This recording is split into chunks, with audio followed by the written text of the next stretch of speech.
LTO, ipagbabawal na ang paggamit ng temporary at improvised plates simula November 1. Brigada Katrina Honson, ibrigada mo!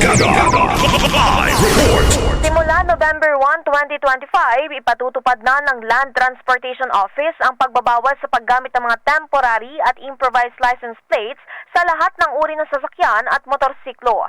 Layunin naman ng hakbang na ito na tiyakin ang tamang pagkakakilanlan ng mga sasakyan sa kalsada at maiwasan ng mga iligal na gawain na may kaugnayan sa hindi rehistradong plaka. Ayon kay LTO Chief Assistant Secretary Vigor Mendoza II, wala nang dahilan para gumamit ng pansamantalang plaka dahil naresolba na ang backlog sa paggawa ng mga official license plates.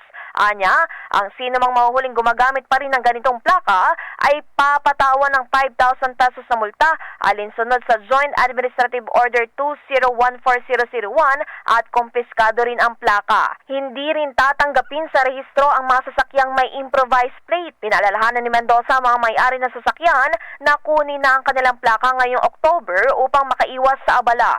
Papayagan lamang ang improvised plate kung ito ay may written authorization mula sa LTO at dapat nakalagay ang official plate number ng sasakyan kasama ang label na improvised plate. Dagdag pa ng LTO, ito ay bahagi ng malawakang hakbang na ahensya upang tiyaking sabay na maibibigay ang official receipt o certificate of registration at plaka sa bawat bagong biling sasakyan.